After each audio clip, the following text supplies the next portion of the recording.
Hello साथियों, नमस्कार। Welcome to दृष्टि। सभी भावी शिक्षकगणों का स्वागत है आपके अपने ही प्लेटफॉर्म दृष्टि पर। ठीक है, बिल्कुल शानदार लेवल के साथ में आज की क्लास की शुरुआत कर लेते हैं मनोविज्ञान के तड़कते भड़कते प्रश्नों के साथ में। ठीक है, ये जो सारे क्वेश्चन हैं ये आपकी रीट L1 और L2 के अंदर कहीं ना कहीं जो है वो पूछे गए हैं।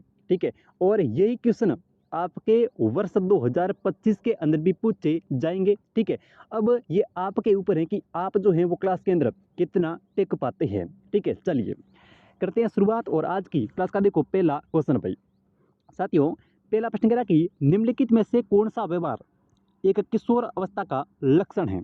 ठीक है, कहने का मतलब है कि इन चारों में से कौन सी एक जो है वो किशोर अवस्था की विशेषता है। ठीक है, सबसे पहले हम बात करेंगे किशोर अवस्था की, तो ये होती है अपने 12 वर्ष से लेकर के 19 वर्ष तक। ठीक है, अगर आपसे क्वेश्चन सीधा पूछे कि किशोर अवस्था होती है, ठीक है, तो किशोर अवस्था जो होती है ये साथियों 12 वर्ष से लेकर के 19 वर्ष तक का जो टाइम पीरियड है उसको हम बोलते हैं किशोर अवस्था। ठीक है, 12 से 19। ठीक है, अब इनमें से कौन सी एक विशेषता जो है वो किशोर अवस्था की है। ठीक है, सबसे पहले देखो समलैंगिक मित्रता। अच्छा, कब से? किशोर अवस्था के अंदर। ठीक है, दिव्या स्वप्न देखना, या फिर नकारात्मक व्यवहार, या फिर बहिर्मुखीपन। ठीक है, इनमें से कौन सी एक विशेषता तो है वो किशोर अवस्था की विशेषता है। बिल्कुल बिल्कुल बिल्कुल, जिनका भी ऑप्शन यहाँ पे 2 नंबर आ रहा है ना, उनका बिल्कुल सही हो जाएगा दिव्या स्वप्न देखना। ठीक है, रात के अंदर सोए सोए सपने देखना। ठीक है, टीचर बन जाना। ठीक है, थार के सपने देखना, फॉर्च्यूनर के देखना, तो दिव्या स्वप्न देखना ये साथियों एक किशोर अवस्था की विशेषता है। ठीक है, कौन सी? दिव्या स्वप्न देखना सबसे पहले। अगर हम यहाँ पे बात करेंगे किसकी?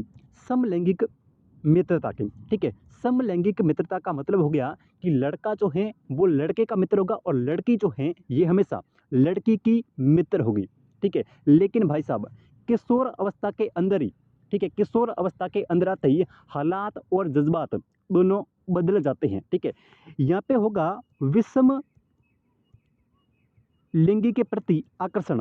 ठीक है, विषम लिंगी के प्रति आकर्षण ये भाई साहब एक किशोर अवस्था की विशेषता है। ठीक है, विषम लिंगी की और आकर्षण ये किशोर अवस्था की विशेषता है, और समलैंगिक मित्रता ये साथियों अपने किसकी है? ये बाल्य अवस्था की विशेषता है। ठीक है, तो समलैंगिक, ठीक है, आकर्षण ये अपने होता है किशोर अवस्था के अंदर। ठीक है, हम लड़के हैं और हमारे साथ ऐसा ही होता है, तो ये एक किशोर अवस्था का लक्षण है विषम लैंगिक मित्रता। और समलैंगिक अगर आकर्षण आए तो वो अपना हो जाएगा बाल्य अवस्था का। ठीक है, उसके बाद में नकारात्मक व्यवहार। देखो नकारात्मक व्यवहार जो है ये विशेषता है बाल्य अवस्था की। ठीक है, ये किसकी है भाई? ये है अपने बाल्य अवस्था की। क्योंकि देखो नकारात्मक व्यवहार का मतलब हो गया कि कोई भी काम जब घर वाले कहते हैं तो उसको जो है वो उसी टाइम में मना कर देना। ठीक है, इसको हम बोलते हैं नकारात्मक व्यवहार। तो किशोर अवस्था के अंदर हम अब किशोर अवस्था के अंदर, ठीक है, हमें अगर कोई भी कार्य सौंपा जाता है तो हम उस कार्य के लिए मना नहीं करते हैं। ठीक है, घर पे चले गए, घर पे पिताजी ने कहा कि आपको जो है वो सरसों के अंदर यानी कि सरसों को पानी देना है, तो सरसों के अंदर लाइन लगानी है। कभी मना करेंगे क्या? नहीं करेंगे। तो ये जो नकारात्मक व्यवहार है यानी कि बच्चे को, जो छोटा बच्चा होता है 7 से 12 वर्ष का, उसको आप बोलते हो कि ऐसा कर, नहीं करूंगा। ठीक है, वो काम कर, नहीं करूंगा। तो जैसे नकारात्मक की जो धारणा है, नकारात्मक जो व्यवहार है, ये एक बाल्य अवस्था की विशेषता है। ठीक है, उसके बाद में बहिर्मुखीपन। बहिर्मुखीपन की बात करें तो ये भी अपने जो एक बहिर्मुखीपन है ये साथियों बाल्य अवस्था की विशेषता है, बहिर्मुखीपन। ठीक है, किशोर अवस्था के अंदर आएगा तो हो जाएगा अंतर्मुखी। किशोर अवस्था के अंदर आएगा तो ये विशेषता जो है वो अंतर्मुखी के अंदर बदल जाएगी। तो बहिर्मुखी विशेषता है बाल्य अवस्था की, अंतर्मुखी पूछे तो करना है किशोर अवस्था। ठीक है, नकारात्मक व्यवहार ये बाल्य अवस्था की विशेषता है। ठीक है, दिव्या सपन देखना ये एक किशोर अवस्था की विशेषता है। समलैंगिक मित्रता ये साथियों है अपने बाल्य अवस्था की, लेकिन विषम लिंगी के प्रति आकर्षण ये एक किशोर अवस्था की विशेषता है। और किशोर अवस्था सीधा क्वेश्चन पूछे तो करना है 12 वर्ष से लेकर के 19 वर्ष की जो अवस्था होती है उसको हम किशोर अवस्था के नाम से जानते हैं। ठीक है, तो आपका यहाँ पे कौन सा ऑप्शन? बी ऑप्शन बिल्कुल सही हो जाएगा। चलिए अगले क्वेश्चन की बात कर लेते हैं। ठीक है, आज की क्लास का देखो अगला क्वेश्चन भाई साथियों, अगला प्रश्न कह रहा है कि ज़्यादातर बच्चे जो होते हैं, ठीक है, ज़्यादातर बच्चे प्रथम सार्थक शब्द जो हैं वो इस उम्र में बोलते हैं। यानी कि प्रथम जो सार्थक शब्द होता है वो बच्चे किस उम्र के अंदर बोलना शुरू कर देते हैं। ठीक है, ऑप्शन ए देखो भाई, ये आपके सेकंड ग्रेड के अंदर जो 18 यानी कि 2018 के अंदर आपका सेकंड ग्रेड का एग्जाम हुआ था भाई, उसके अंदर पूछा गया किसी ने कि जो बालक होते हैं वो प्रथम सार्थक शब्द जो हैं वो किस आयु में बोलना शुरू कर देते हैं। ठीक है, ऑप्शन ए देखो, सबसे पहले 3 महीने के अंदर।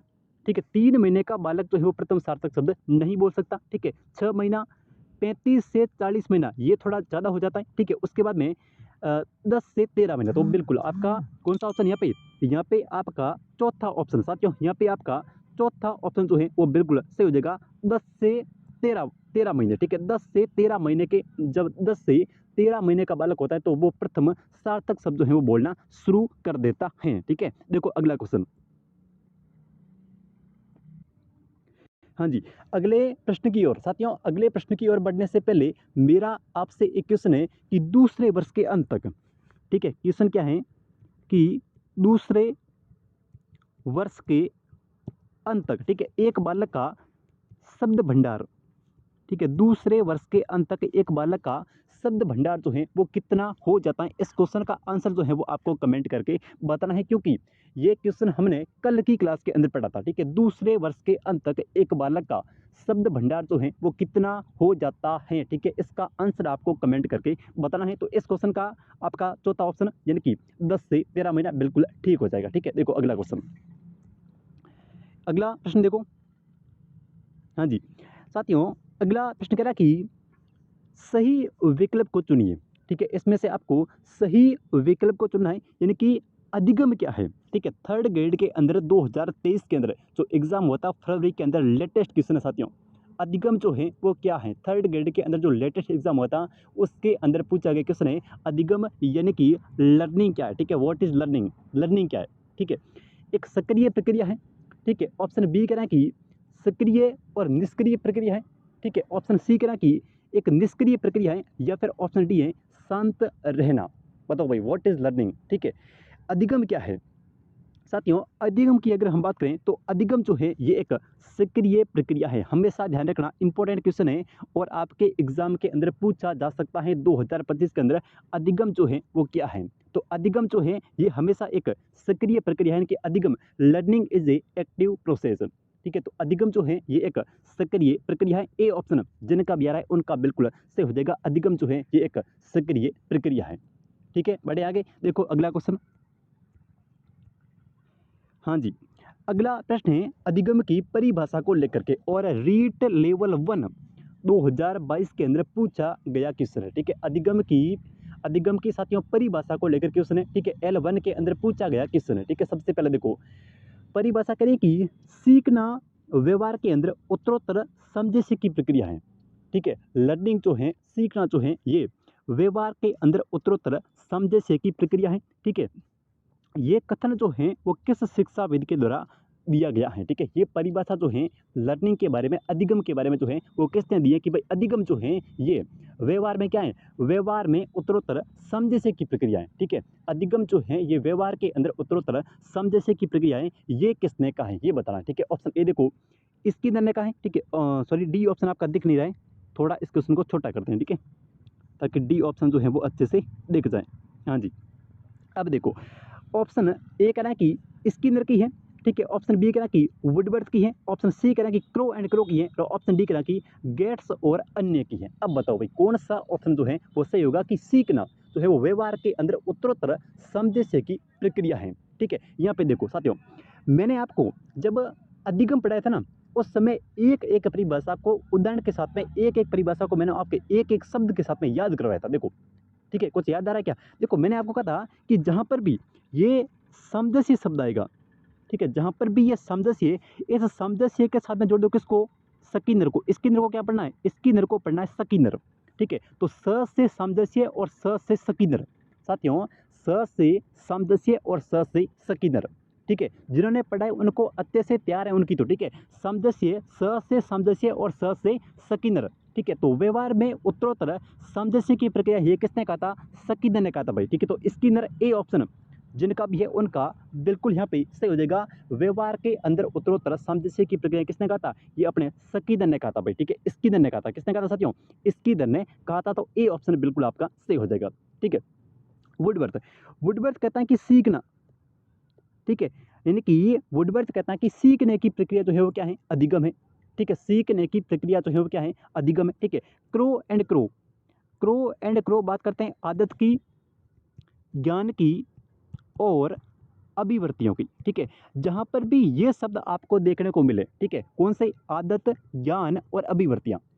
क्रो एंड क्रो की आदत जो है वो अच्छी है और क्रो एंड क्रो के पास में ज्ञान जो है वो बहुत ही ज़्यादा है। ऐसे मैंने आपको याद करवाया था कि भाई क्रो एंड क्रो जो है इनकी आदत अच्छी है और इनकी ज्ञान जो है, इनके पास में जो है वो ज्ञान भी बहुत ज़्यादा है। तो ऐसे याद रखना, आदत, ज्ञान और अभिवर्तियों का निर्माण करना क्या है, अधिगम है। ये परिभाषा किसकी, क्रो एंड क्रो की। ठीक है, तो आपका यहाँ पे ए ऑप्शन बिल्कुल सही हो जाएगा। उत्तरोत्तर समझ की प्रक्रिया किसने कहा था, स से सामंजस्य, स से स्किनर। ठीक है, तो आपका ए ऑप्शन बिल्कुल यहाँ पे सही हो जाएगा। चलिए अगले क्वेश्चन की बात कर लेते हैं। ठीक है, देखो अगला प्रश्न साथियों, अगला प्रश्न कह रहा है कि इनमें से कौन सा मनोवैज्ञानिक, ठीक है, भाषा विकास से संबंधित है। कितना अच्छा क्वेश्चन है। और कल की क्लास अगर आपने देखी है तो मैंने इस क्वेश्चन, ये क्वेश्चन रिपीट हुआ वापस, क्योंकि कल की क्लास के अंदर मैंने इस क्वेश्चन को करवाया था आपको कि इनमें से कौन सा एक मनोवैज्ञानिक भाषा विकास से संबंधित है। अच्छा क्वेश्चन है। ठीक है, इनमें से कौन सा एक जो है वो मनोवैज्ञानिक भाषा विकास से संबंधित है। ये रीट L1 2018 के अंदर पूछा गया क्वेश्चन है। ठीक है, इनमें से कौन सा जो है मनोवैज्ञानिक जो है वो भाषा विकास से संबंधित है। ऑप्शन ए देखो, पावलोव है, बिने है, मेस्लो है या फिर नोम चॉम्स्की है। बताओ भाई कौन सा ऑप्शन सही हो जाएगा। बिल्कुल बिल्कुल बिल्कुल, जिनका भी ऑप्शन यहाँ पे डी आ गया है ना, उनका बिल्कुल सही हो जाएगा। भाषा विकास की बात की थी नोम चॉम्स्की ने। ठीक है, भाषा विकास जो है इसकी बात किसने की थी, इसकी बात की थी नोम चॉम्स्की ने। ठीक है, तो आपका डी ऑप्शन जिनका भी है उनका बिल्कुल सही हो जाएगा, नोम चॉम्स्की। ठीक है, बढ़े आगे। देखो अगला क्वेश्चन भाई। हाँ जी साथियों, अगला प्रश्न वापस है अधिगम को लेकर के। ठीक है, देखो सीखना अधिगम है। ठीक है, सीखना क्या है, अधिगम है। ज्ञान का स्तर, ज्ञान की उष्मा, प्राणी मात्र के व्यवहार में सुधार लाने की प्रक्रिया या फिर प्राणी मात्र के व्यवहार को प्रेरित करना। बताओ भाई सीखना अधिगम है, तो सीखना अधिगम है यानी कि प्रत्येक प्राणी के व्यवहार के अंदर सुधार लाना। ठीक है, व्यवहार जो है अपना जो बिहेवियर जो है इसके अंदर जो है वो सुधार लाने की जो प्रक्रिया है उसको हम बोलते हैं लर्निंग। ठीक है, बिहेवियर के अंदर सुधार लाने की जो प्रक्रिया है उसको हम क्या बोलते हैं, उसको हम अधिगम बोलते हैं। तो जिनका भी ऑप्शन यहाँ पे अपना 3 नंबर आ रहा है, ठीक है, उनका बिल्कुल सही हो जाएगा, प्राणी मात्र के व्यवहार में सुधार लाने की प्रक्रिया। ठीक है, तो बिल्कुल अगला क्वेश्चन देखो। हाँ जी, आज का क्लास का अपना अगला क्वेश्चन साथियों, इस क्लास की कंप्लीट पीडीएफ जो है वो आपको टेलीग्राम ग्रुप के अंदर मिल जाएगी। ठीक है, तो आप डिस्क्रिप्शन में टेलीग्राम का लिंक है, वहाँ जा करके टेलीग्राम ग्रुप को भी ज्वाइन कर सकते हैं। ठीक है, देखो अगला क्वेश्चन, अगला प्रश्न और इसका आंसर जो है वो आपको देना है। इसका आंसर जो है वो आपको देना है, आदत, ज्ञान और अभिवर्तियों का अर्जन। ठीक है, ये क्या है, तो इसका आंसर तो मैं दे देता हूँ कि आदत, ज्ञान और अभिवर्तियों का अर्जन जो है ये क्या है, ये अधिगम है। लेकिन आपको ये बताना है कि ये परिभाषा किसकी है। ठीक है, किस मनोवैज्ञानिक की परिभाषा के अंदर ये शब्द आते हैं, आदत, ज्ञान और अभिवर्तियाँ। ठीक है, अभी बताया था मैंने आपको, अभी बताया था आदत, ज्ञान और अभिवर्तियों का अर्जन ही अधिगम है। ये परिभाषा किसकी है, आप मुझे ये बता दो। ये परिभाषा जो है वो किस मनोवैज्ञानिक की है, आदत, ज्ञान और अभिवर्तियों का निर्माण करना अधिगम है। ठीक है, और ये जो है अर्जन करना ये अधिगम कहलाता है, लर्निंग कहलाता है। सी ऑप्शन इस प्रश्न का बिल्कुल सही हो जाएगा। लेकिन ये परिभाषा किसकी है ये आप बताओ मुझे। ठीक है, देखो अगला क्वेश्चन, अगला प्रश्न और इसको थोड़ा छोटा कर लेते हैं।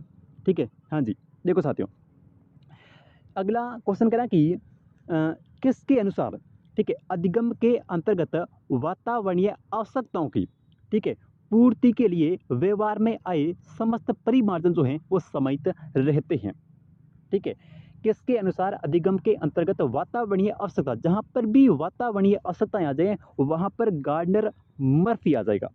ठीक है, कौन आ जाएंगे, गार्डनर मर्फी आ जाएंगे जहां पर भी आपकी वातावरणीय आवश्यकताएं आ जाए। ठीक है, किसके अनुसार अधिगम के अंतर्गत वातावरणीय आवश्यकताओं की पूर्ति के लिए व्यवहार में आए समस्त परिमार्जन जो है वो समाहित रहते हैं। 3rd ग्रेड के अंदर पूछा गया, किसने आपका लेटेस्ट एग्जाम है, तो ये हो जाएगा अपना गार्डनर मर्फी की ये परिभाषा है। ठीक है, तो ए ऑप्शन इस क्वेश्चन का ए ऑप्शन बिल्कुल आपका सही हो जाएगा, गार्डनर मर्फी। ठीक है, रीट मुख्य परीक्षा 2023 के अंदर हुई थी, उसके अंदर पूछा गया क्वेश्चन हो सकता है वापस रिपीट होकर पूछ लें, तो ध्यान रखना या फिर स्क्रीनशॉट ले लेना, गार्डनर मर्फी। ठीक है, देखो अगला क्वेश्चन आज की क्लास का, देखो अगला क्वेश्चन भाई साथियों। अगला प्रश्न कह रहा कि व्यवहार के कारण व्यवहार में होने वाला परिवर्तन क्या है, अधिगम है, ये किसने कहा था। ठीक है, व्यवहार के कारण व्यवहार में होने वाला परिवर्तन जो है ये किसने कहा था। तो सिंपल सी परिभाषा मैंने आपको जब अधिगम टॉपिक पढ़वाया था उस समय याद करा था कि जहाँ पर भी आपको 2 बार व्यवहार देखने को मिले, जहाँ पर भी आपको 2 बार ये व्यवहार शब्द देखने को मिले, 2 बार व्यवहार आएगा, वहाँ तीसरी बार जो है वो गिलफोर्ड को आना पड़ेगा, ये ऐसे मैंने आपको याद करवाया था। ठीक है, कि जहाँ पर भी 2 बार व्यवहार आ गया वहाँ पर तीसरी बार जो है किसको आना पड़ेगा, गिलफोर्ड को आना पड़ेगा। तो जहाँ पर भी 2 बार, जिस परिभाषा के अंदर 2 बार व्यवहार आ जाए वहाँ पर तीसरी बार आपको गिलफोर्ड को लाना है, तो आपका कौन सा ऑप्शन, ए ऑप्शन जो है वो बिल्कुल यहाँ पे सही हो जाएगा। व्यवहार के कारण व्यवहार के अंदर होने वाला जो परिवर्तन है वो लर्निंग है, वो अधिगम है, ये परिभाषा किसकी है, गिलफोर्ड की है। जहाँ पर भी 2 बार व्यवहार आ जाए वहाँ पर गिलफोर्ड को लेना। ठीक है, तो आपका ए ऑप्शन जो है वो बिल्कुल सही हो जाएगा। ठीक है, देखो अगला क्वेश्चन, अगला प्रश्न कह रहा कि अधिगम प्रक्रिया में, ठीक है, सही कड़ी का चयन कीजिए। अधिगम की जो प्रक्रिया है, लर्निंग की जो प्रक्रिया है, उसके लिए आपको एक सही कड़ी का चयन करना है। ठीक है, तो सबसे पहले देखो, लक्ष्य, समायोजन, प्रेरक या फिर परिवर्तन। ठीक है, ऑप्शन बी परिवर्तन, लक्ष्य, प्रेरक, समायोजन। ठीक है, ऑप्शन सी प्रेरक, लक्ष्य, समायोजन या और समायोजन और परिवर्तन। ठीक है, तो समायोजन, प्रेरक, लक्ष्य या फिर परिवर्तन। देखो साथियों, इस क्वेश्चन को थोड़ा बड़ा करने की जरूरत है। ठीक है, हाँ जी, अब देखो, सबसे पहले अधिगम की प्रक्रिया के अंदर, ठीक है, अधिगम का मतलब हो गया सीखना। ठीक है, किसी भी किसी भी चीज़ को सीखने के लिए सबसे पहली जो आवश्यकता है, सबसे पहली जो जरूरत है वो है आवश्यकता की। ठीक है, किसी भी विषय वस्तु को अगर हम सीख रहे हैं तो उसके लिए सबसे पहले जो अधिगम की जो शुरुआत होती है साथियों, ये हमेशा आवश्यकता से होती है। अगर क्वेश्चन आपसे ऐसे पूछें कि अधिगम का प्रारंभ होता है, तो अधिगम का जो प्रारंभ होता है ये हमेशा आवश्यकता से होता है। ठीक है, इस आवश्यकता को हम क्या बोलते हैं, इस आवश्यकता को ही हम प्रेरक बोलते हैं। इस आवश्यकता को ही हम क्या बोलते हैं, प्रेरक बोलते हैं। ठीक है, उसके बाद में आवश्यकता होगी। ठीक है, तो उसके बाद में आवश्यकता के बाद में हम अपना क्या बनाएंगे, एक लक्ष्य बनाएंगे। ठीक है भाई, आवश्यकता के बाद में हमने अपना एक, जैसे सबसे पहले आवश्यकता हुई किसी भी चीज़ की, आवश्यकता होने के बाद में, ठीक है, हम उस आवश्यकता को लेकर के अपना एक लक्ष्य बना लिया, किसका, रीड का लक्ष्य बनाया। ठीक है, जब सबसे पहले हमें लगा कि हमारे परिवार के अंदर जो है वो नौकरी की आवश्यकता है, यानी कि ज़रूरत है। ठीक है, तो ज़रूरत हुई तो उस समय ज़रूरत के बाद में हमने जो लक्ष्य बना लिया वो बना लिया रीड का।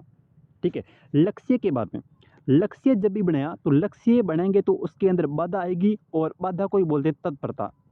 ठीक है, तो बाधा और तत्परता आएगी। ठीक है, तो बाधा और तत्परता ये दोनों एक ही है, या फिर ये तो बाधा आएगा या फिर तत्परता आएगा। ठीक है, तो सबसे पहले आवश्यकता हुई, उसके बाद में हमने लक्ष्य बनाया, लक्ष्य के बाद में बाधा और तत्परता आई। ठीक है, बाधा और तत्परता के बाद में आएगा वातावरण। ठीक है, वातावरण है, वातावरण मतलब आज जो जिस स्थिति में हम बैठकर अधिगम कर रहे हैं, अपने आसपास की जो अधिगम स्थिति है उसको हम वातावरण बोलते हैं। ठीक है, तो ये हो गया वातावरण। वातावरण के बाद में, वातावरण के बाद में आ जाएगा अनुक्रिया। ठीक है, वातावरण के बाद में क्या आ गया, अनुक्रिया। अनुक्रिया के बाद में आ जाएगा समायोजन। समायोजन, समायोजन के बाद में आएगा परिवर्तन।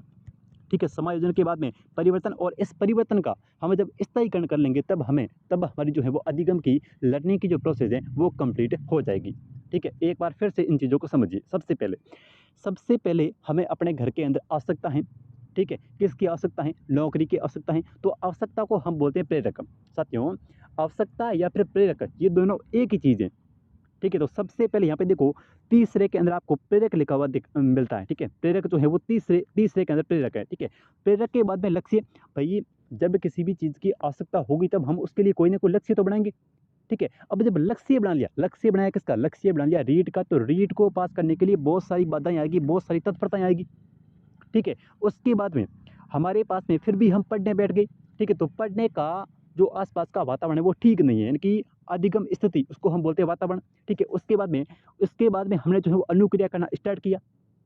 अनुक्रिया करना स्टार्ट किया, उसके बाद में जो है वो समायोजन कर लिया और अंत में परिवर्तन हुआ, और परिवर्तन जो है उसके बाद में जो 8वां सोपान आता है उसके अंदर हम जो है वो उसका स्थायीकरण कर लेते हैं, उस परिवर्तन का हम स्थायीकरण कर लेते हैं। इस प्रकार से अधिगम में सबसे पहले प्रेरक आवश्यकता, उसके बाद में लक्ष्य, लक्ष्य के बाद में समायोजन और उसके बाद में परिवर्तन। ठीक है, तो आपका यहाँ पे तीसरा ऑप्शन बिल्कुल सही हो जाएगा। इन 8 सोपानों को अच्छे से तैयार कर लेना, यहाँ से आपसे एक क्वेश्चन जो है वो जरूर पूछा जाएगा। ठीक है, चलिए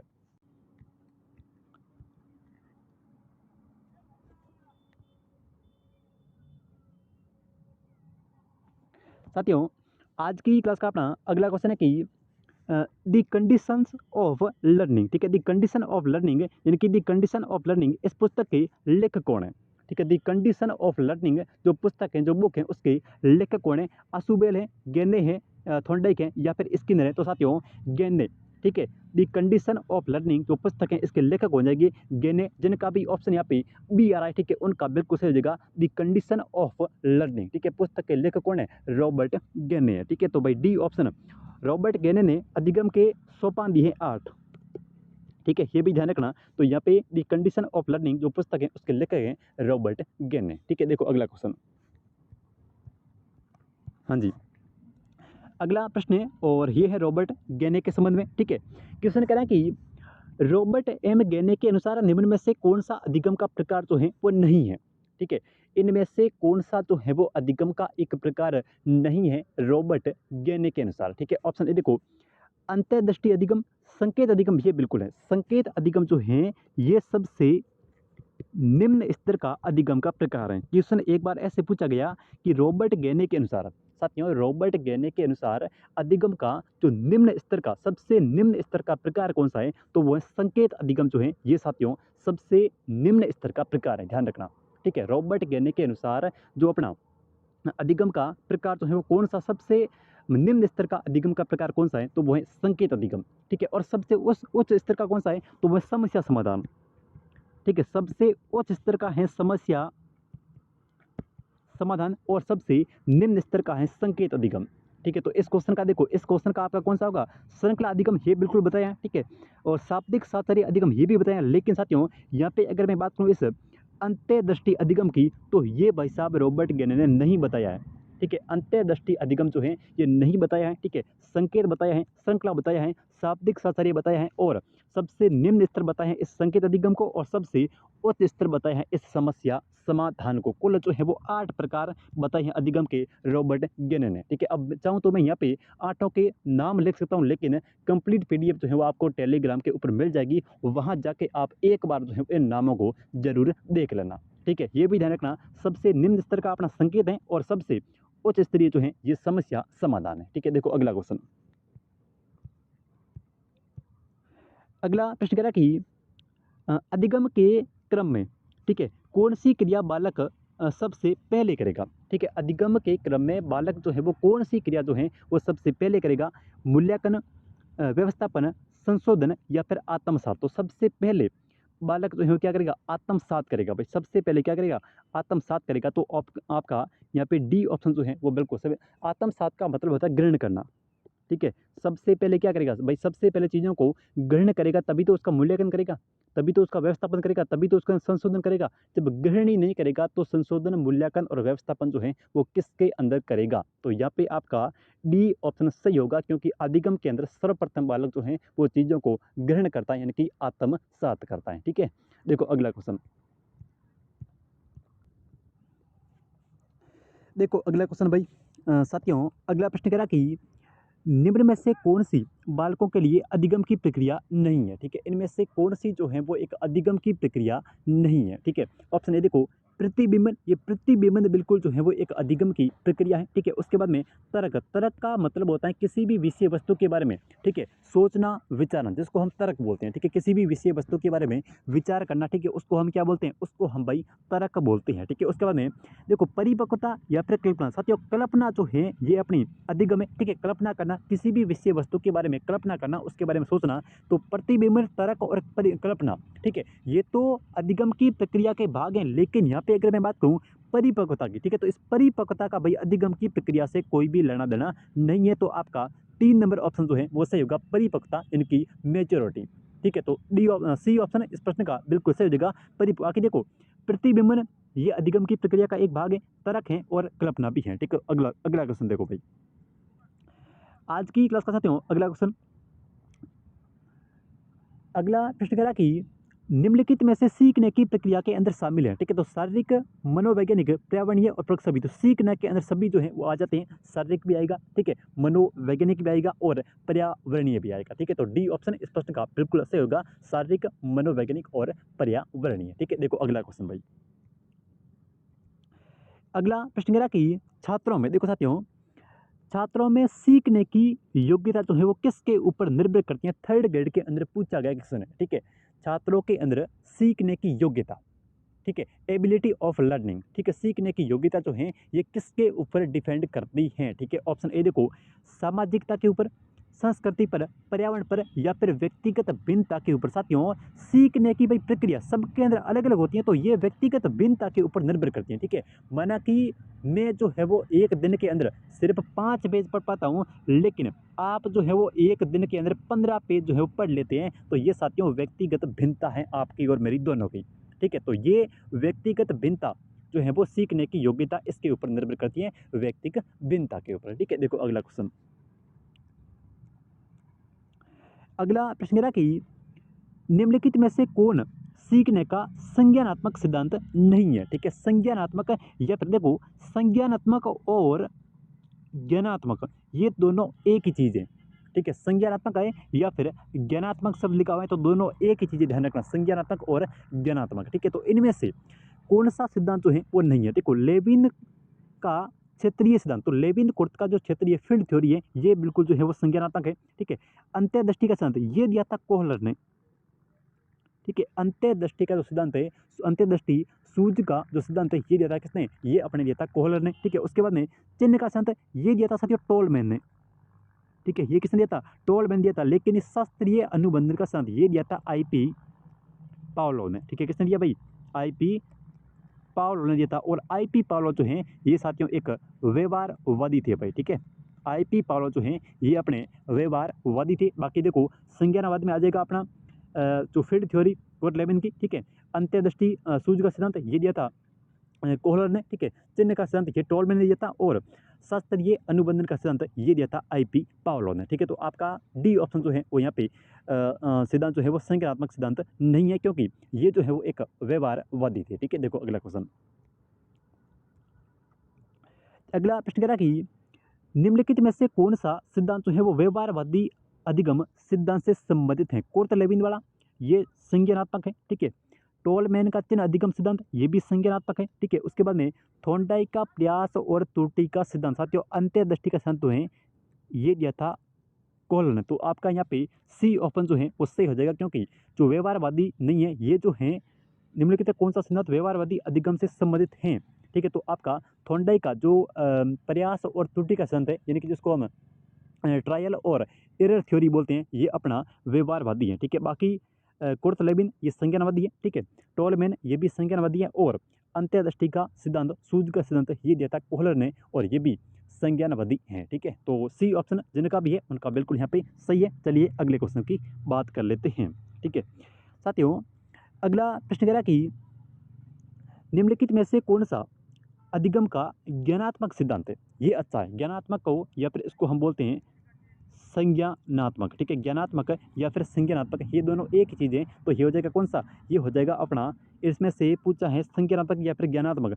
अनुकूलित अनुक्रिया नहीं होगा, सामीप्य नहीं होगा, क्षेत्रीय ही हो जाएगा। ठीक है, क्षेत्रीय अनुबंधन का सिद्धांत, क्षेत्रीय फील्ड थ्योरी जो कि कोर्ट लेविन की है, ये अपनी हो जाएगी ज्ञानात्मक या फिर संज्ञानात्मक। ठीक है, बाकी देखो अनुकूलित अनुक्रिया वाला ये तो पावलोव ने दिया था, आईपी पावलोव ने, और आईपी पावलोव जो है वो व्यवहारवादी थे। ठीक है, सामीप्य अनुबंधन नहीं होगा, और प्रबंधन का सिद्धांत जो सीएल हल ने दिया था, तो ये भी एक व्यवहारवादी थे। ठीक है, तो आपका कौन सा ऑप्शन यहाँ पे तीसरा ऑप्शन जिनका भी आ रहा है उनका बिल्कुल सही हो जाएगा, क्षेत्रीय सिद्धांत। अगला क्वेश्चन, और ये है आज का अंतिम क्वेश्चन और ये है आप लोगों के लिए। ठीक है साथियों, क्वेश्चन है कि आईपी पावलोव व स्किनर निम्न में से किससे संबंधित हैं। ये अच्छा क्वेश्चन है। आईपी पावलोव और स्किनर जो हैं ये इनमें से किससे संबंधित हैं। ठीक है, ऑप्शन ए देखो संरचनावाद से हैं, ऑप्शन बी प्रक्रियावाद से हैं, ऑप्शन सी है कि व्यवहारवाद से, या फिर ऑप्शन डी कहना कि गेस्टाल्टवादी से संबंधित है। ठीक है, तो इस क्वेश्चन का आंसर जो हैं वो आपको कमेंट करके बताना है, ठीक है। मिलते हैं एक नई क्लास में, तब तक के लिए जय हिंद, जय भारत।